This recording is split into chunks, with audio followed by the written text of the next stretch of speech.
back, everyone. It is Mondays with Micah. I hope you have been enjoying this month's focus on grief education. We have a new person here today to interview, and this came out of a conversation. Meet Ann-Marie, and we have not met until today, okay? So just so you know, we are not long-standing knowing of each other, but I started making phone calls since Holly Ledbetter was on the show the beginning of the month, and she brought up some different categories, and I said, oh my gosh, I need to call legal aid. I need to call the Hayden Village. I need to call senior services. I need to call social services. And through making some different calls, Ann-Marie called me back. And I wasn't even really sure why I called her or what was the reason, who connected me with who to get to who. And then as we started talking on the phone, she tells me that she's a widow. And I'm like, okay, this is why we got connected, because I thought it was about something else, to reveal more information that Franklin and Southampton County has to offer and for their seniors. And not just seniors, correct? Right. And then she starts telling me part of her story, and I'm like, you're going to have to come over to my house because we need the rest of the story. I don't want you to have to tell me multiple times. If you're willing to come, please come over, because this is another facet to the widow's walk, and the time frame, her age, the age of her children, another portion of a widow's walk. I keep going back to that, where I was a little bit younger, her kids were a little bit older. How does that look? How did you navigate this? So without further ado, I'm going to kind of pass this over to Ann-Marie and let her kind of share how her story began. Okay. Again, my name's Ann-Marie. I am 55 years old. I lost my husband 4 years ago to cancer. And what type was that? It was metastatic colon cancer. Okay. He was diagnosed at the age of 50 and died at 52. Okay. We kind of knew when he was diagnosed. They told him he had 2 years, and he passed away just about exactly 2 years later. We were kind of prepared. I guess you call it anticipatory grief. Okay. Yeah. So we were preparing ourselves for it. It didn't make it any less difficult. Right. Now, did you do most of the caregiving as towards treatments? the end? Yeah, towards the end. He did really well right on up until the last month. Okay. So he went on hospice, and he was at home, so I took care of him then. But at towards the end was very difficult for me. I had substance use disorder, so I was using, I guess I was clean right on up until it was the year before he got diagnosed. Okay. So I was actually clean when he was diagnosed with it. So, and can you explain what that is a little bit more? Right. Okay. Substance use disorder is basically someone who's in active addiction. So I have been on methadone for 7 years now. Okay. And I'm doing very well. I'm actually a peer recovery specialist with Department of Corrections. And I oversee the Eastern region for that. So amazing. Yeah, it is. I'll tell you, I've come a long way, and I'm very, very proud of myself. And so this journey began before you became a widow. Okay. Yes, okay. It did. Right. My husband was not the easiest person to get along with, so he was verbally abusive, but it did not, we were married 35 years, and I did care for him very deeply. That all goes back to, sometimes we don't know what a person goes through in their life. So it all goes back to his childhood, traumatic experiences, you know, and I didn't find this out till later on in life. And in your marriage, later on in the marriage, exactly. right. So, and I loved him very much. So, needless to say. Now, did he ever look into getting any help with any of that? We tried marriage counseling, but okay. he didn't want to seek anything therapy. Therapy, like right, that. okay. So, but anyhow, he was very towards the end. He did apologize for the things that he had said and everything. So, but it was very nice to hear that. Yes. To Not say, everyone gets that kind of closure. It was closure. Wow. It was wonderful. Wow. It was great. I have a daughter now. She's 25. At the time he was diagnosed, she was 18. And my oldest daughter now is 37. I have 5 grandchildren. Awesome. So, and it was difficult for both of my daughters. Now, were they home when any of this was happening? My youngest Younger daughter one. Okay. was home, and she has anxiety and bipolar disorder. So it was very difficult for my younger daughter. Now, she was diagnosed with that before any of this? She was diagnosed in her early teens. Okay. Yeah, and she is now doing wonderfully. Amazing. She is in a master's program right now Awesome. in college and married. So both of my kids are adults now and doing wonderful. But it has been a struggle. After my husband passed away, I did not know what to do. We were married at 17. Wow. So it's like he did everything. So I'm like, what do I do? I have no clue. Right. And now, did you have discussions about your bills, or like, did you have any of that stuff in place? I attempted to. Okay. But at the time, it's like, I don't know, in cancer, it's Yes. like you go into remission and you're like, with my husband, he was like, okay, I'm in remission. I'm going to make it. I'm going to do okay. I got this. So he's in this mindset like, I'm going to be okay. You have more time. Exactly. Right. So this is what he was thinking. Yes. So then the last time he came out of remission, and that's when it all happened. It all went really bad. He got septic. And it went downhill from there. And he came out of the hospital, and he had limited time, and he was in a major depression. Okay. He was just crying, and it was horrible to watch. And we just could not. The reality that this time was real was really sinking in. Yes. Right. He had no will, nothing. Okay. There was nothing. Thank you for bringing that up. It was. So what happens when you don't have a will? It's not.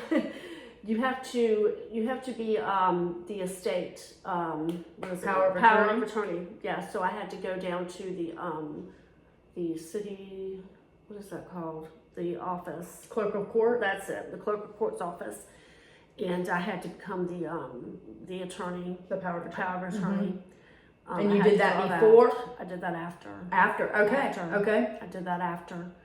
I tell you, and it was just, it was a mess. Right. I mean, I had no idea what to do. Did your estate go into probate or anything like that? It didn't. I didn't have a whole lot. Okay. So I didn't have to do so much. Were your accounts? It was like a whole year. Right. It's a whole year. So so why am I asking these questions? Because one, we need to hear I cannot assume any of you watching know all these parts of the story, or we hear these statements, don't make any major decisions for the first year, but you had to make a lot of decisions in the first year. I really did. And this is where I understand that rule, and you've probably heard it before. Like when someone passes, that is not the luxury that everyone may get to have. And some of these decisions have to be made pretty quickly. Very quickly. Right. So can you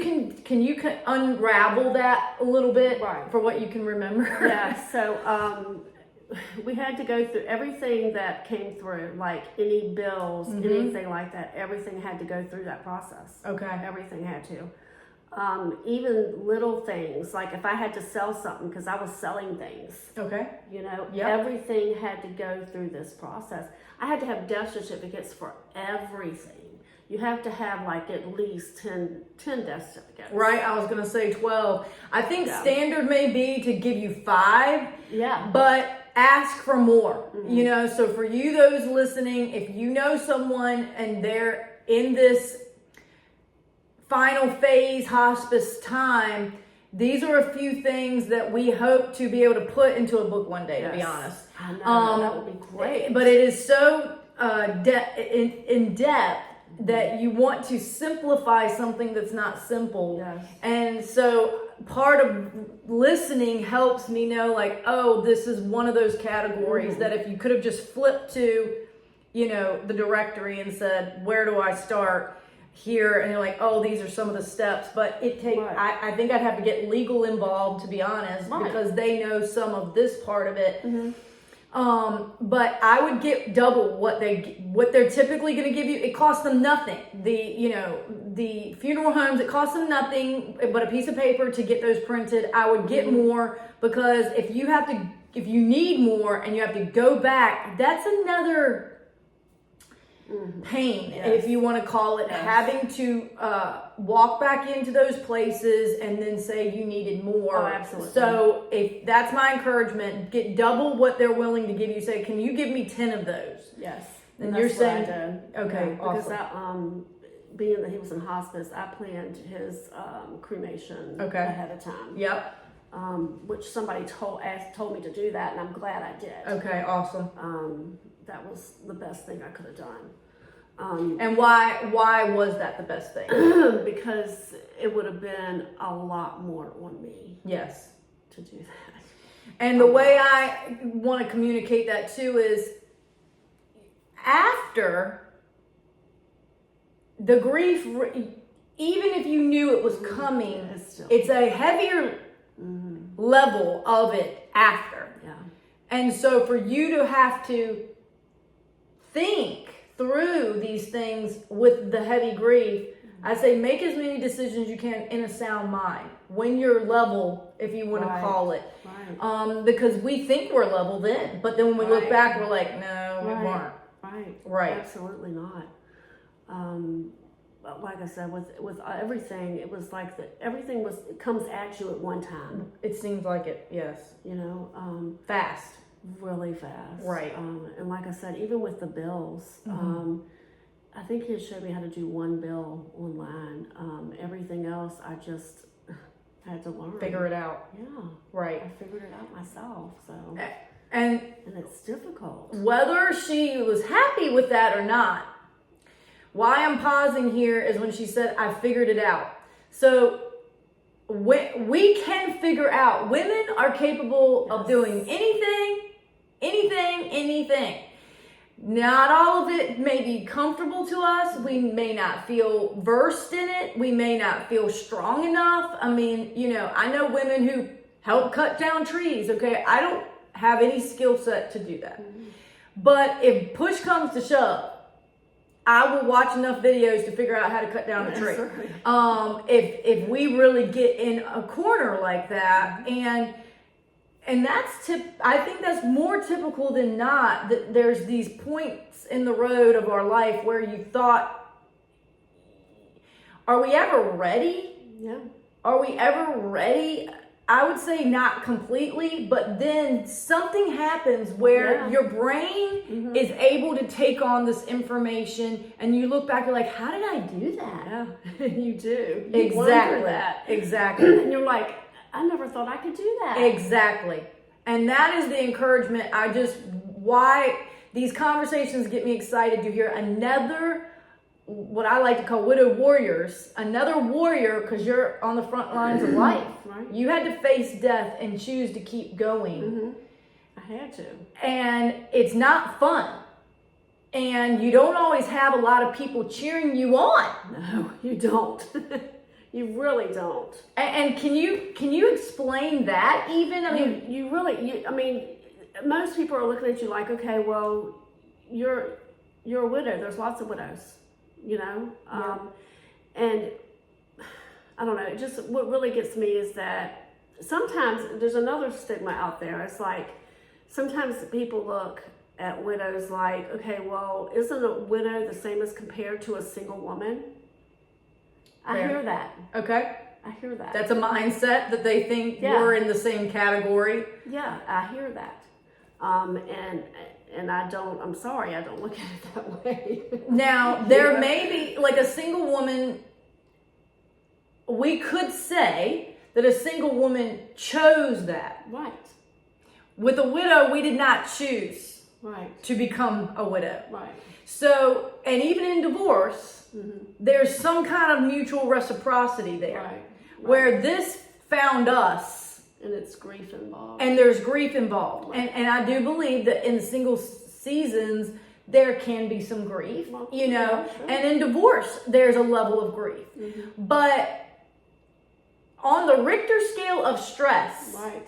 death is the number one stressor. Above divorce, above even moving. And so there is a higher physiological level of weight walking through death and having to face life after that. And It's traumatizing. thank you.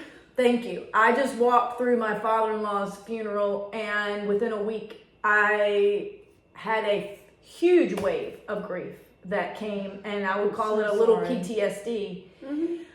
When I was saying some things I didn't say in the beginning, if you know what I mean. Right. Like some feelings were coming up Right. that I don't remember feeling then. Right. So it was almost like, let's say I didn't fully grieve my husband passing. And Another it layer. happens, right. Another layer of something that was even deeper, and then walking through something that I said, this is unreal, but all too real. Right. It was unreal because he had metastatic melanoma. Wow. So he was gone in 2 months. Wow. And so it still felt sudden, if you want Right. to call that. Right. Because we're trying to figure out what it is. Mm-hmm. And by the time we figured out what it was and could even have treatment, he got one treatment, he was gone the next week. So it even 8 years later for me, You're still grieving. yes, Yeah. thank you. And then when you walk with loved ones, and I wrote this in a journal recently because I journal a lot to help me get it out, which wasn't really a practice before all this. Right. And I wrote down, does it ever stop hurting? Right. And I wrote, not as long as you keep loving people. Right. I'm like, Yeah. okay, folks, what does that tell you? Right. It's a little bittersweet because ultimately, to live in the fullness of life is to love, is to open our hearts up to people. Yeah. And even sometimes, and she's saying that there wasn't always an easy road in her marriage. And there were some things that she got into, and there were some things that she didn't know he, you know, Right. life Right. and our stories and what gets integrated when you get married. Right. And our past becomes part of our present and can Yes. affect our future. Mm-hmm. And that's real. That is every family's story, really. Not all want to discuss those things. Right.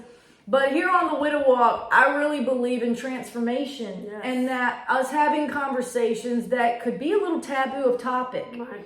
And sometimes people say, well, you don't need to talk about the past, you know, if it's negative or something, because you're uncovering him, or he can't speak in his behalf.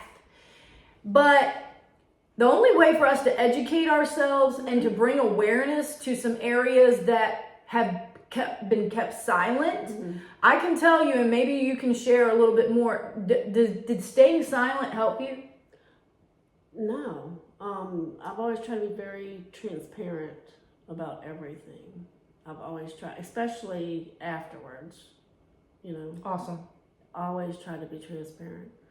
My husband wasn't very, he wasn't very supportive of my recovery either. So, And is that because you started changing? yes.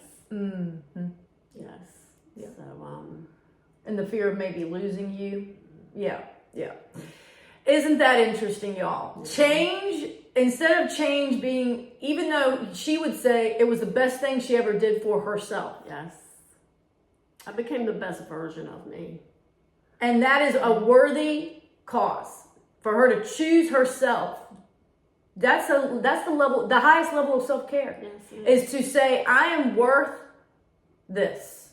And however painstaking it was, or the awareness to speak and to acknowledge yourself and say, there's some areas that I'm not proud of, or I don't want to continue. Right. This is not healthy for me or my body.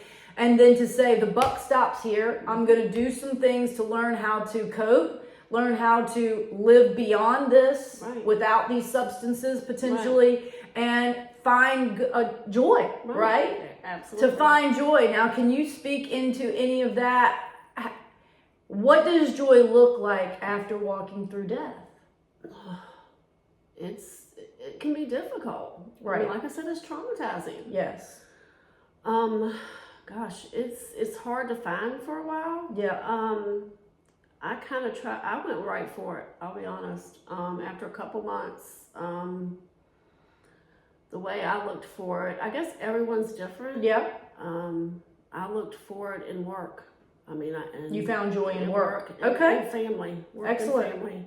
And my work brings me into helping people. So, Do you want to explain that a little bit more? yeah. 2 months after my husband passed away, I got into peer recovery. I took the training, and I started working immediately. I got certified by the state, and I've been into it ever since. And I've gone pretty far with it. And it's really all about helping people and transparency and being non-judgmental, and helping people get through their recovery. So basically, I'm using my lived experience Exactly. in substance use to help others while they're experiencing it. So it makes you feel so good about yourself while you're helping others. And there's no greater feeling than that. So, and I think that was a good way for me to get my joy back. Amazing. So, And had you been working much before that? I hadn't. Okay. I hadn't worked in 12 years. Wow. Okay. So it had been a long time because I was using. Right. So You couldn't really keep a job. Exactly.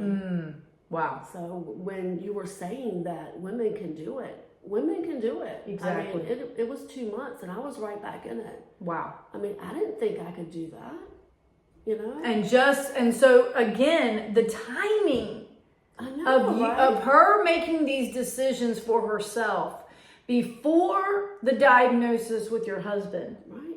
set her up for success Yeah. in the death of it. Because if she would have been using then, we'd be having a different conversation right now.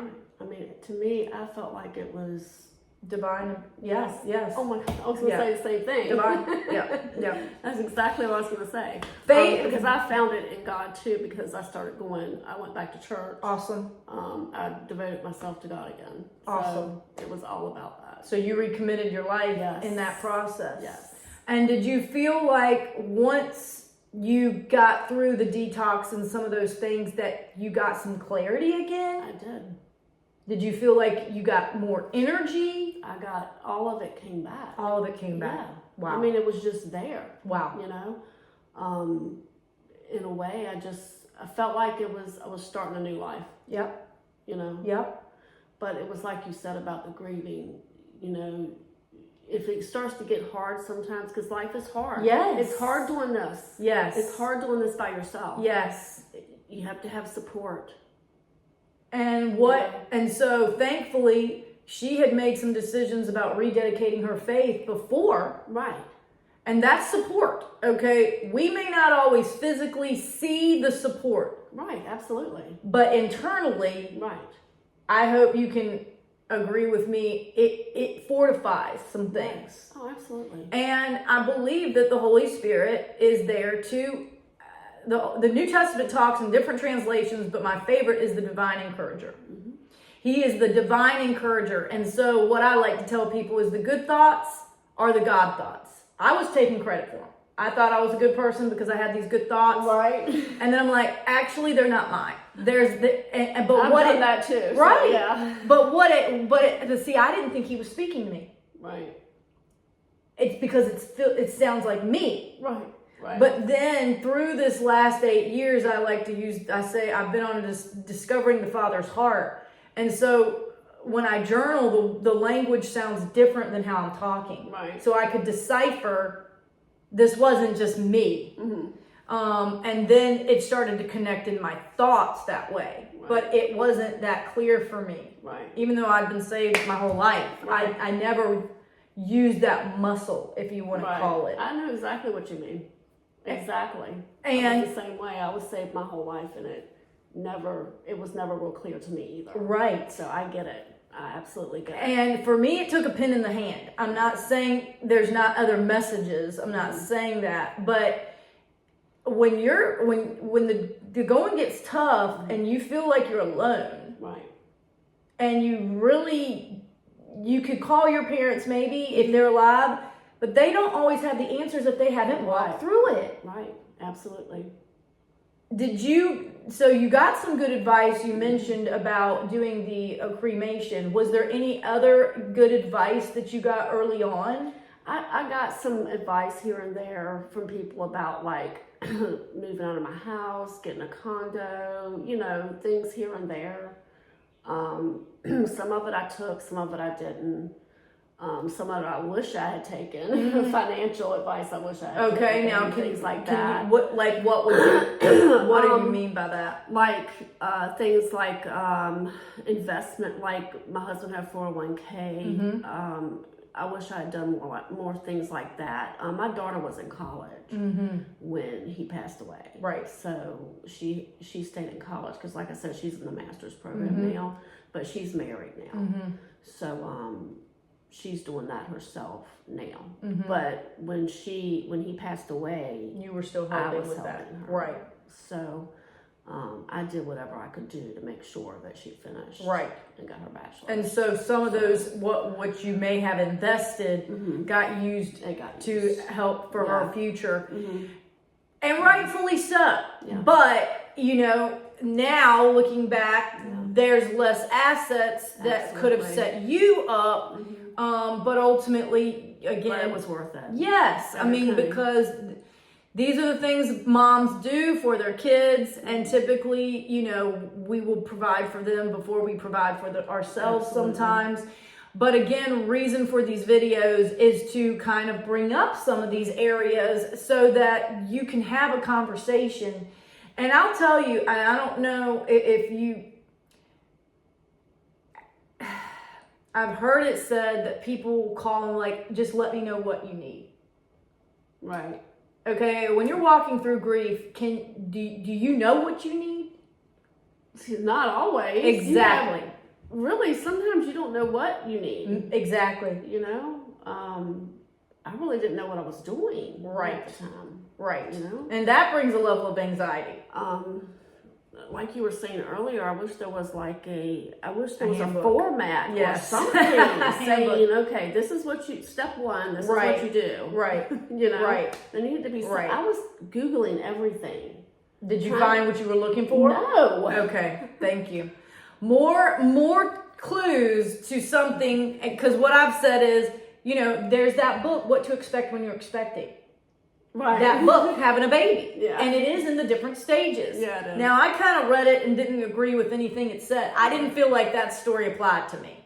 So the books don't meet or match everyone's way or their experience. Right. Not everyone just pregnancy is the same thing. We have very different pregnancies. Right. And the experience of being pregnant, or some are very sick, some are not sick, some are they're put on bed rest. There's all these different facets to a woman's journey. And we cannot judge each other. We're like, well, that must be nice, that you got this, or you didn't get this. We're evolving as women in every decade. Our bodies are changing.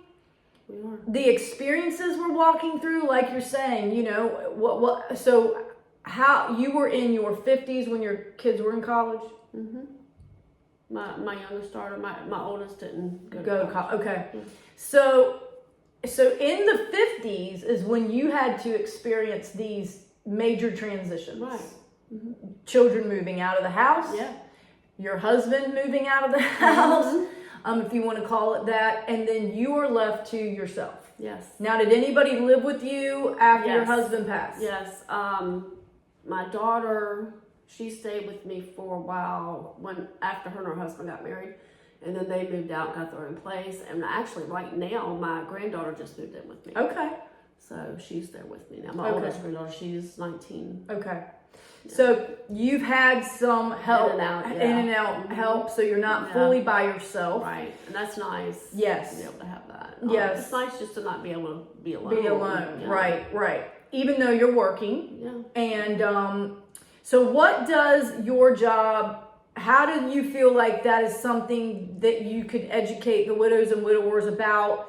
It may not be a facet that they need to get involved in, but what are some areas here locally that you think widows could get involved in? Well, there's, even though my job isn't directly involved with widows, I do coordinate, and I'm the secretary for the Wellness Coalition in Franklin and Southampton County.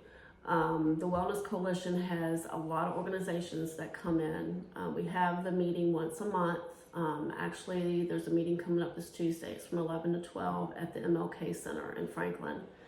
And each month we have a presenter that comes up there and talks about their organization and what they can do. And usually if we have something, you know, an event or a new organization, I'll send out the flyers through email. And we also have a resource, it's kind of like a little pamphlet. It's like 4 or 5 pages long. And it's like the resources in Franklin and Southampton County. So we have that also. And that has like a list of resources like social services or, you know, things that, you know, maybe a widow might need. I think we have that linked on our website, actually. Probably, Yeah. Something like that. And, you know, like a peer recovery specialist is supposed to have the resources.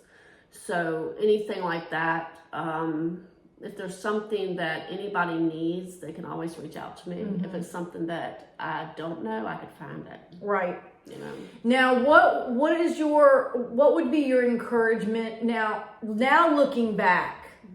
And you may say, I can't believe I did all that I've done, and you're still going. I mean, it's not been that long, actually, since this happened. What can you say in your grief recovery from there to now to give encouragement to those of like, can I make it? I mean, we have some coming monthly and they are under a year. And can you speak into any of those things? It will get easier, I promise. And you are stronger than you think you are. Yeah. It's gonna be all right. Okay, I promise. What is the best way to put this? You got this. You really do. You have this. Don't self-care. Self-care is so important right now. It's one of the most important things you can do for yourself. Thank you. Please take care of yourself. And what are some especially areas within the first year? What are some areas that you believe are critical? Mental self-care. Mental and emotional self-care is very, very important. If you're working, take a couple days off. It's so important. Especially if it's been within a year. I mean, so you would call it a mental health day? Yes. Take some mental health days? Yes. What are some other ways of self-care that have really been helpful to you?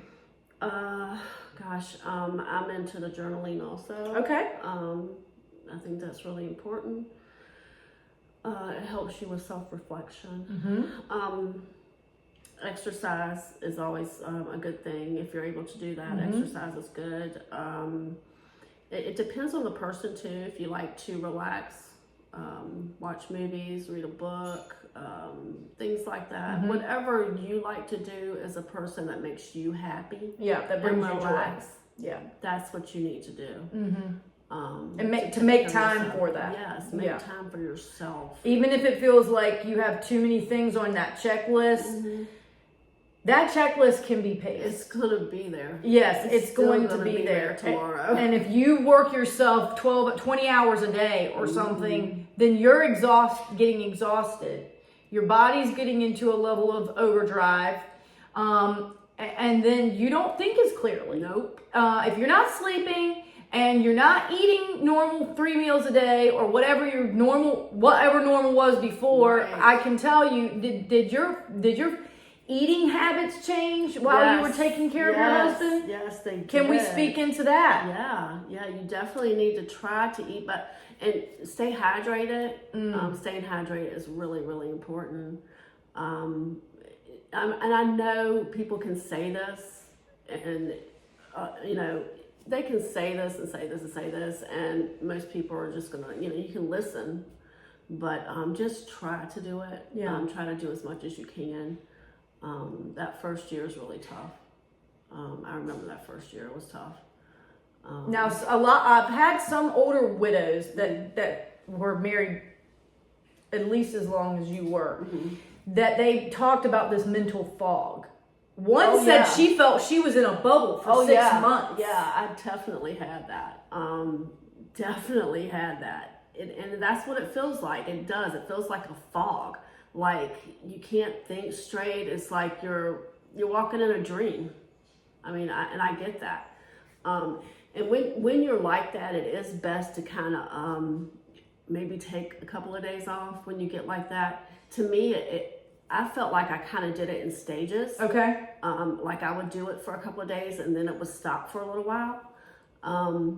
And it's the strangest thing. Yes. It felt so strange when I was like that. But that did happen. Right. I didn't have a term for it until COVID happened, and then the COVID fog. Right. I experienced that, and then I'm like, oh, this feels like this. Right. And so then it made me start, I'm reading a book right now called The Grieving Brain. And it's from a neurological standpoint. The physiological part of grief from a neuroscience level. And I'm still early in the chapter because I can barely finish a book these days.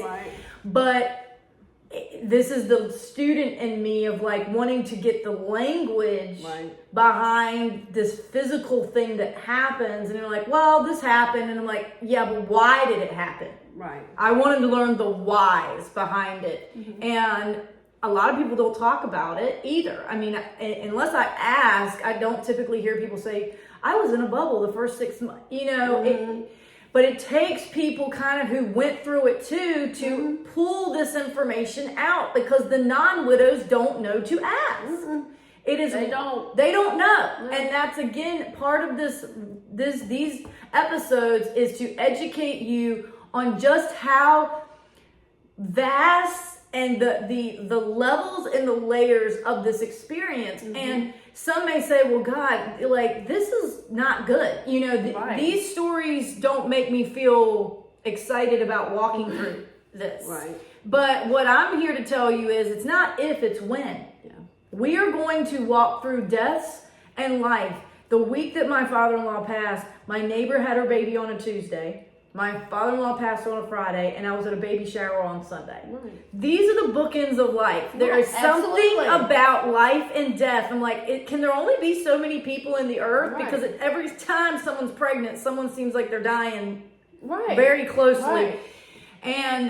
But then in like, the cycles of life, that there is life, and then there's death. And if you believe in Jesus Christ, death is not even the end. That there is eternal life in the story, and their spirits left their physical body because they're getting a new one. And we don't get to see them every day anymore. But have you had any moments that you felt like were a God wink of sort, where you feel their presence? Oh yeah, I talk to them. Do you ever do that? I do. I wouldn't say I talk to my husband per se, but for example, I went to a concert maybe 2 weeks ago, and my husband's basketball number was 34. And when the concert started, they said, this is our 34th show. Wow. And so those are just little things. And so I would say, how is it talking to me when numbers and dates or things that mean something keep showing up, if that makes sense. Yeah, I got you. So even 8 years later, dates and numbers, because I went to the concert to do a mental health day, basically. Oh, wow. I was down and the timing hit, and I said, I always feel better when I go to a concert. It was on one of the bucket list people I wanted to see.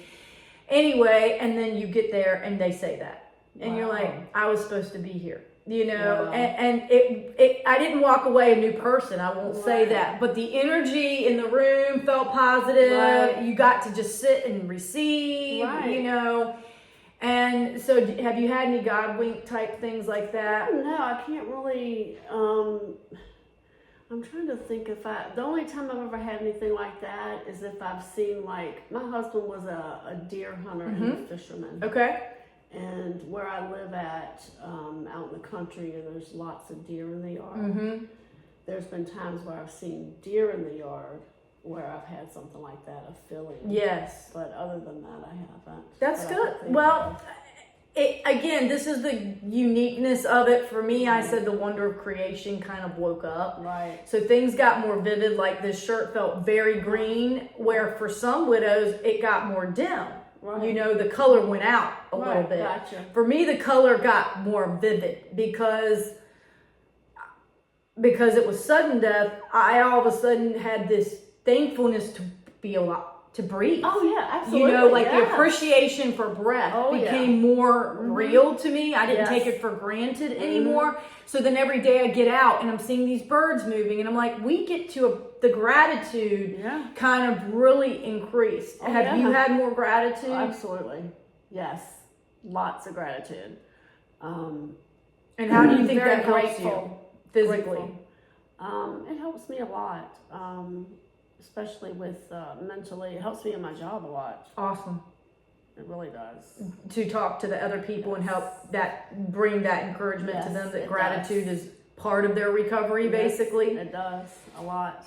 I think it's huge, to be honest. I mean, the scripture talks about think on these things, what is noble, what is, you know, righteous. I mean, it's better than positive than what the scripture says. But when we think on positive things, we're more capable to do stuff. I mean, that's just the bottom line. If we have negative self-talk, Right. then the probability of us actually accomplishing that goal is very small. Right. But if we kind of talk ourselves up, whether it's like, I can do this. Right. I don't know how to do this, but we're going to Right. figure out how to do this. Right. And Right. I had a friend call recently who was having a baby, another person.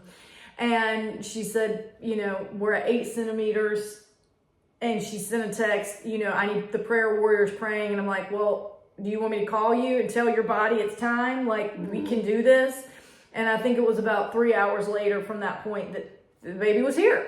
So did I have anything to do with it? Maybe not. But Right. sometimes having that extra prayer Right. gives you that push. It does. And get yourself in order. Align yourself a little bit more that when you're tired Yeah. and you're down, she'd been there 2 days at this Oh, point. my goodness. Okay, so she was kind of out of her wits. And you got to pull some people in to band together for them to give you the strength, because that's the thing about team. And that's the thing about we miss with the husband sometimes, is that when you're down, typically they're not. Right. And they can help lift you up. Right. And now that person's gone, as we finish up here, what are some maybe 2 or 3 things that helps lift you? And you brought this up. Self-care is one of those ways when you feel yourself dipping. Right. If you get away from your everyday circumstance, and Right. what are some things that you can say 4 years in that are your tried and true that really help you on a daily basis? You've said journaling and you've said self-care. Scripture. Okay. That's like my first go-to. Is that how you wake up in the morning? The first thing. Okay. Yeah. I get up very early. That's, you know how everybody has their time of day. Yes. To do things, and that's my time. Awesome. Is the morning. Yeah, I would say that. It's not, the other thing is not so much on a daily basis, but my grandkids. The 3 of them are older, but the other 2 are twins, and they're only 7. So That gives you some life Oh, it does. and purpose. Oh, it really does. But honestly, my job gives me purpose. Yes. I think to me, it's just a calling, and I appreciate it, and I love what I do. So, And so for community gives me purpose. Thank you. And that came through your job? Yes, it did. So for those of you who may think, and how old were you when you started that job? Just a few years ago. So 22 in 22. So you were Yeah. how old? 50? It was 3 years ago. So I was 52. 52. Mm-hmm. Okay, so she took on a new job in a new season at 52, and she's saying that now that job has not only transformed her daily life, her financially, but that it's given her purpose. She's seeing that even her past story that maybe she wasn't so excited about has given her a level of understanding to be able to speak into these other people's lives on a daily basis, because she has the compassion, she has the understanding, the empathy for their story, because she's been there. And that's the interesting thing about life, is that the hard parts of our life can end up being the sweet parts. The depth of us comes in those hard times. But then if we're willing to continue to be moldable and to evolve and to not fear the change that's coming, whether we want it or not, sometimes our chapters can change quickly. In a second. And then there was no preparation. And I was saying in this past week of heavy grief, like I wasn't ready. Right. Like I wasn't ready to have witnessed some of this. Right. And that's more the pain talking, okay? It is. The pain is telling us we're not ready. We can't go further.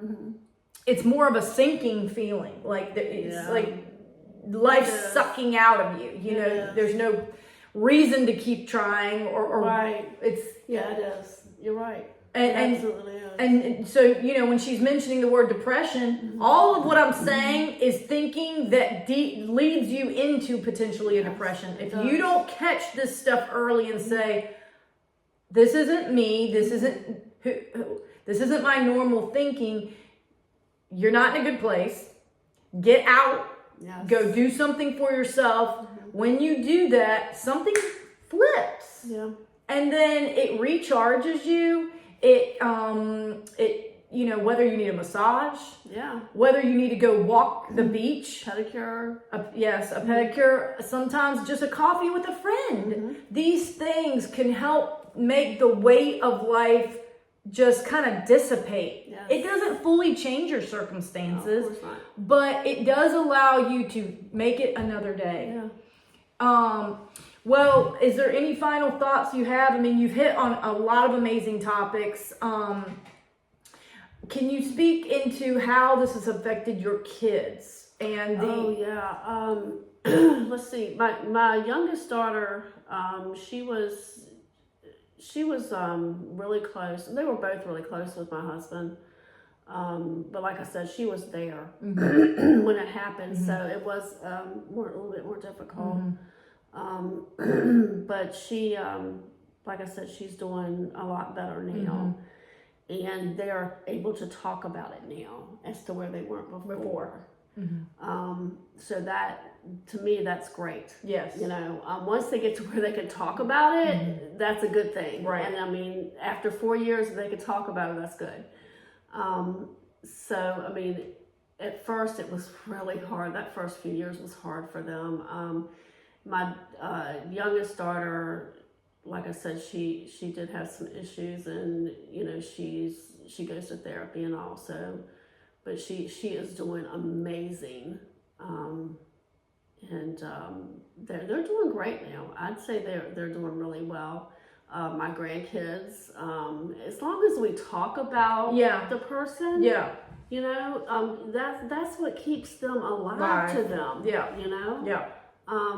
Talk about, you know, the things they like to do, and talk to like the grandkids. I talk about how much, you know, to them he was Poopaw, how much Poopaw loved them, you know, and the things he used to say to them and do with them, and things like that. It keeps them alive to them. So, but Yeah, I mean, I think they're doing great now, but it took a while to get them to that point. So, but but yeah, as far as everyone else, just hang in there. Like I said, it does get easier. I know at first it's really, really difficult. Yeah. Just as far as resources, just, look for, I mean, online is the best place to go. Do you think that even though we're just meeting now, if you would have known of a widow's support group in that first year, would it have been helpful? Absolutely. Especially one that was just, close. Right. There was one that I used to go to online, but it was so big, there was nothing like, Connect. no It closeness. didn't feel like community as much. I can't even remember the name of it now. But yeah, it wasn't, it was really, really like you said, it wasn't that closeness. It was just something I watched. Right. So that is a little bit, again, here's somebody else local who there wasn't this resource or she didn't know of it. And that's because we didn't establish it until a year ago in this way to create the monthly meetings to have. And then to see how these widows can get into action, which is really my heart. Yes, we want to sit with you and hear these kind of stories, but at some point, that's the past. And we want to help you step into your new start because you have a new future. And what does that look like? And helping you kind of process in your mind, like, are there things that in your younger years you thought about doing on your bucket list and then you said, oh, I'm not going to do that. I thought about writing a book, or I thought about traveling across country, or I want to go skydiving, or some of these things, and then life happens, and those dreams kind of slip to the back of your mind. And I'm like, widows have the chance to kind of, whether you like it or not, this starting again, They do. You really get a new leash on life, and you get to kind of make the rules this time. Yeah. You're not relying on that spouse to set the tone or waiting for his mood to come in to affect your mood. You get to set the tone and set the pace and choose what life you want. Right. And that can be very overwhelming because you don't know where to start. Right. Thankfully, the divine guided her along the way. Okay, once again, it may be surprising you looking back to be like, I didn't know, but yet here I am. Like, so how are you here? How did you get from here to there? It's amazing to think back now that I came this far so quickly. Yes. Exactly. I mean, so quickly. Exactly. I mean, I think back, he died in January 21. I took training in April, and I was working at the end of 22, December. Wow. And got certified the next year by the state. So, yeah, and I've been going and going and going ever since, Well, nonstop, one of the things in this book about the grieving brain, in the intro, it said that grief is a type of learning. I'm sure. And I said, here we go. Like, in her grief, she went back to work and her brain was capable of learning new things. Maybe some of it you knew before, but you still had to get certified. You still had to go through these programs. And that's a fascinating thing to think that in grief, you may have a concept to think, I'm doing less. In grief, you don't think you can do more or learn different things. Right. But really in grief, it is the catalyst for learning is what I'm trying to tell you. If you think, how did you do all this? It's because grief gave you the capacity to learn. So grief is it kind of gave me what I needed. Yes. Huh, that's pretty amazing. Yes, this is what I'm here to tell you. It's fuel. It's the open mind. It's the open door. You may feel like the door is closing, but what it's doing is opening you up to the more. The land of the more, I like to say, where you are yet to explore. So these lands that the more inside of you that you didn't even know was in there, is open to be explored now. Right. And when you say yes, more of those doors open up and you get to explore more places within your heart, more places within your mind. And that gets me excited about what women and widows especially are doing in the earth. Right. And here she's into substance abuse, taking care of people, helping families get back on their feet? Right. Helping probationers. Okay. Probationers. And helping with the wellness coalition. Mm-hmm. And so it's more than one area is what I'm telling you. So she's a grandmother. She is a widow. She's working and helping people on probation and dealing with different cases. She's dealing with wellness. She's, taking time for herself. I mean, we're women of many hats. Many. Many. And that's just kind of the dance we call life. Yeah. So thank you so much for coming along with us. I hope that Ann-Marie's story encourages you that even in your 50s, you can learn how to do new things and not just do it. You can do it with grace and a smile on your face as you see. And I have to lift up her cup as a message that says God is love. So she walked in here with that message and she's drinking her cup of joe to remind herself that God is love. And so we love you. We believe that God loves you. And if you are not feeling loved or understanding the Father's love here today, get in touch with us here at the Widow Walk. Our next gathering is going to be May 31st. It's the last day of the month at the Hunterdale Fire Department at 10:30. It's on a Saturday. We'd love to see you and to hear more amazing stories like Ann-Marie's. Hope to see you there. Bye. Bye.